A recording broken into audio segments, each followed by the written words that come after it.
Je vais juste intituler ma présentation un peu différente. Nous ne pouvons pas parler de l'assurance maladie.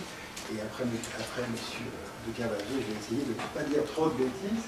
Mais je vais vous parler de médecine de précision aujourd'hui et de médecine personnalisée demain, et bien sûr uniquement en cancérologie et quelles sont les transformations, notamment pour le système de financement de la cancérologie en France.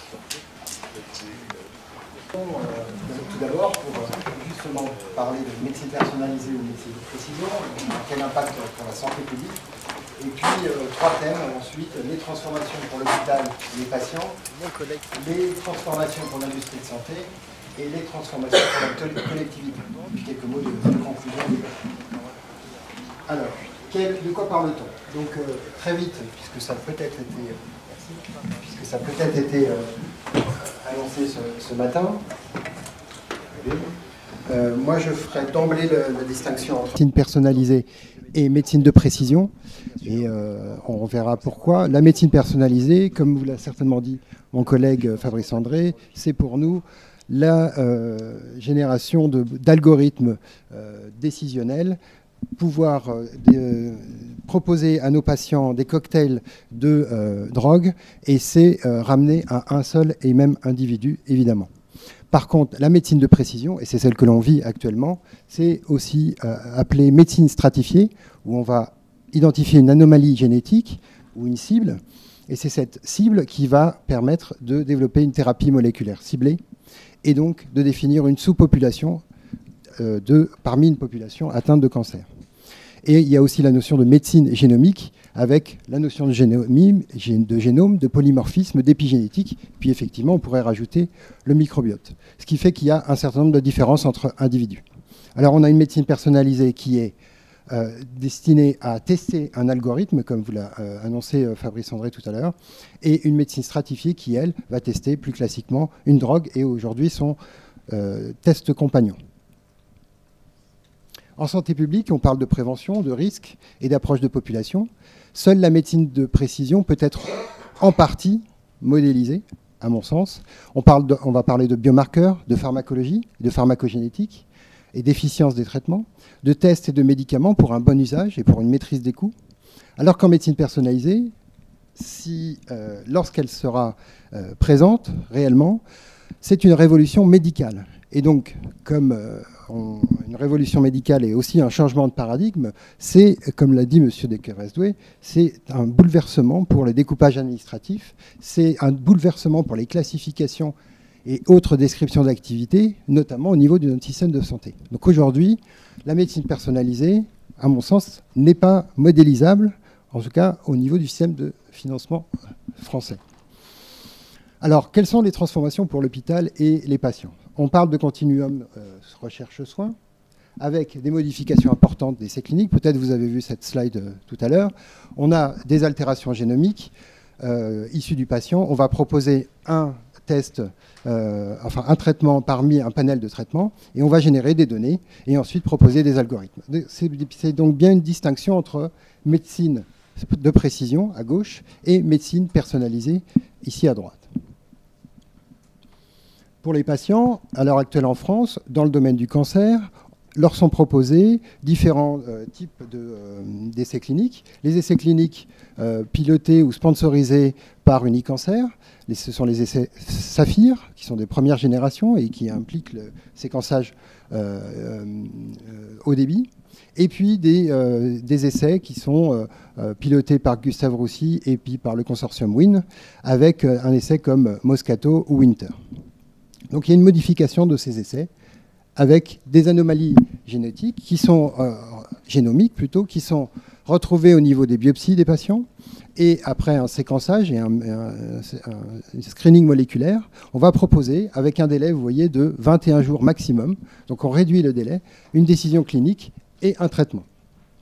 Cette notion de réduction des délais est importante parce qu'elle refonte les essais cliniques, mais c'est aussi une réduction des délais qui peut avoir un impact sur les coûts, à la fois pour le financement, les finances publiques, mais aussi pour l'industrie de santé. Alors la notion de biomarqueur, probablement vous en avez entendu parler, ici ce matin ou ailleurs. On parle de marqueurs diagnostiques qui participent, voire même qui anticipent le diagnostic, à côté des paramètres cliniques et radiologiques. On parle de marqueurs thérapeutiques pour une efficience de prise en charge et qui, on l'espère, peut au moins, en première intention, générer quelques économies, avec des marqueurs prédictifs de réponse qui vont permettre de faire un choix avisé du traitement et une réactivité aussi dans le délai. Des marqueurs prédictifs de réponse optimale au traitement, c'est ce qu'on appelle le suivi pharmacologique, et là aussi, il est important de suivre l'évolution, la pharmacocinétique du médicament pour son bon usage, et puis des marqueurs prédictifs d'échappement qui vont permettre un switch thérapeutique, là aussi au bon moment, là aussi pour avoir un bon usage, et en limitant les coûts inutiles et en évitant les pertes de chance, en retardant le basculement sur d'autres molécules. Alors, au niveau du financement, les biomarqueurs émergents sont aujourd'hui en France financés, et dans le domaine de l'oncologie, par des structures. Ce sont des plateformes d'oncogénétique sur des crédits mairie, de missions d'enseignement, de recherche, de référencement et d'innovation. Et ces plateformes d'oncogénétique sont labellisées par l'INCa, l'Institut national du cancer. Ce sont les marqueurs bioémergents. Et puis les marqueurs diagnostiques et thérapeutiques sont eux financés à l'acte sur des crédits toujours mairie pour les actes hors nomenclature, les BHN, et sur des actes de la nomenclature, des actes B, qui sont aujourd'hui à l'hôpital, mais bientôt, on l'espère, aussi en ville, avec un toilettage de la NABM, qui devrait commencer en mars, m'a-t-on dit. Alors, si on regarde un petit peu la schématisation du financement, du système de financement, au moins pour l'oncologie, on voit qu'à côté du ministère de l'Enseignement et de la supérieure de la Recherche, on a bien sûr le ministère de la Santé, l'Assurance Maladie et l'ONDAM. Et on s'aperçoit en rose ici que la médecine de précision, plutôt ici, a un impact sur deux aspects que je viens de détailler, les marqueurs bioémergents avec les plateformes d'oncogénétique et les essais cliniques. Et ce qu'on voit, c'est qu'on a un financement qui est en silo, avec le ministère de la Recherche qui finance la recherche fondamentale, le ministère de la Santé qui va financer la recherche clinique, le soin à l'hôpital, mais aussi le soin de ville. Et puis au milieu, de manière transversale, on a la médecine personnalisée ou de précision en oncologie, avec des plateformes d'oncogénétique qui sont financées à la fois sur le plan recherche fondamentale ou recherche translationnelle, recherche clinique, et puis bien sûr, c'est pour du soin des patients à l'hôpital. On espère ensuite que ça bascule à la nomenclature, mais les petits éclairs rouges là sont des points de frictionnement entre les biomarqueurs émergents et leur financement, les actes hors nomenclature et la nomenclature qui, elle, il y a un espèce de goulot d'étranglement au niveau des actes qui font que ces actes sont toujours financés sur des crédits à part et pas au niveau de l'assurance maladie, enfin en tout cas pas au niveau de la NABM. Et puis les essais cliniques dont on a parlé qui sont complètement révolutionnés. Alors, rapidement, quelle transformation aussi pour l'industrie de santé, avec bien sûr un impact pour les finances publiques, en tout cas comme ça devrait être. En 2012, en mars 2012, un article assez intéressant paru dans Medical Marketing et Médias, donc une revue de l'industrie pharmaceutique, qui décrit le modèle de la médecine de précision, ou personnalisée, mais plutôt de précision, en comparant au modèle de l'industrie automobile, en disant que l'industrie pharmaceutique a fait sa révolution au niveau de son modèle, puisqu'elle est passée du modèle de la grosse berline allemande, en l'occurrence la Mercedes-Benz, unique, au modèle de la Mini Cooper, qui, elle, est déclinée en de nombreuses versions, petites, comment dire... voilà, exactement. Exactement. Il y a plusieurs versions, et surtout personnalisables, avec un toit d'une certaine couleur, des rétroviseurs neutres. Donc voilà, et ce parallèle est fait. Et au niveau de l'industrie pharmaceutique, l'article dit, il y a un ciblage moléculaire, ce qui permet un ciblage du médecin et donc une réduction des coûts marketing. On n'a plus besoin d'avoir une large visite médicale, mais on a des visiteurs médicaux très ciblés sur une petite population de médecins. On a aussi, dans cet article, il est dit que la médecine personnalisée, donc les niches, le modèle des niche busters au lieu des blockbusters, le modèle des niche busters permet un moindre coût de la R&D. Bon, très bien. Pourquoi ? Parce qu'on a une réduction des délais, on l'a vu aussi au niveau des essais cliniques. Et puis, il y a un retour sur investissement plus rapide.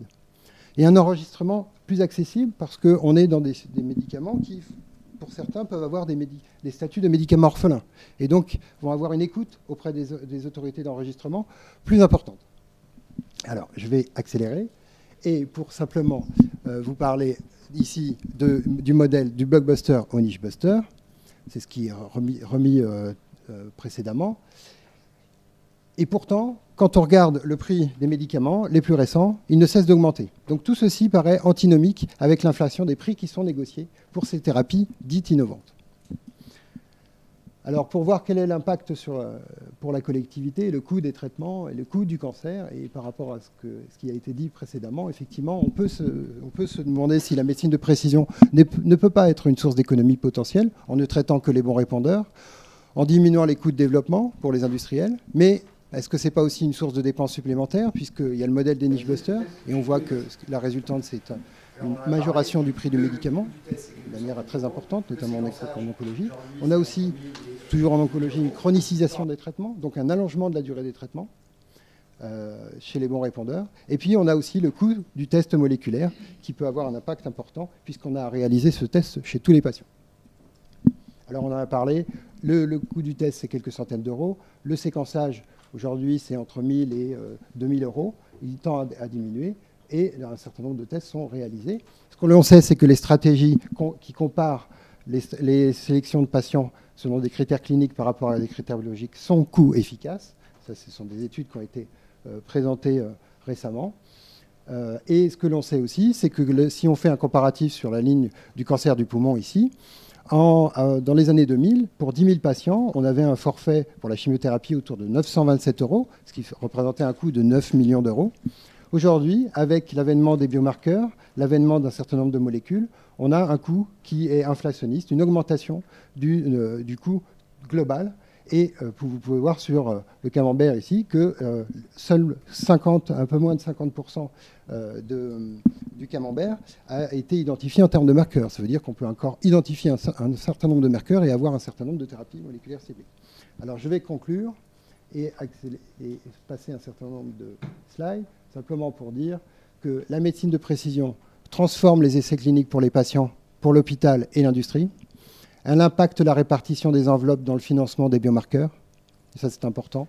Elle crée une opportunité de prix élevé pour les industriels, ce qui a un impact sur les dépenses de traitement du cancer. Mais ces innovations devraient apporter un gain en survie et en productivité, parce que ce que je n'ai pas pu vous présenter précédemment, c'est que le coût du cancer est évalué en France, en tout cas en 2007, à 30 milliards d'euros, et que le coût du traitement du cancer est environ de 15 milliards d'euros en 2010, ce qui fait qu'il y a à peu près la moitié du coût du cancer qui est dû à une perte de productivité des patients, et avec les thérapies moléculaires ciblées qui sont des thérapies orales, le gain de productivité peut combler les dépenses de santé en termes de coûts de traitement du cancer. Voilà, je m'arrêterai là. Oui. Mais merci de ne pas m'obliger de passer d'une rationalisation implicite à une rationalisation explicite.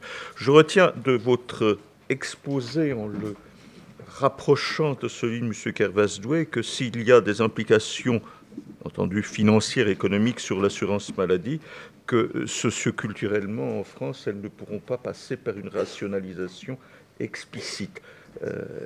C'est tout un élément de réflexion et je donne sans plus attendre la parole à Emmanuel Prada-Bordenave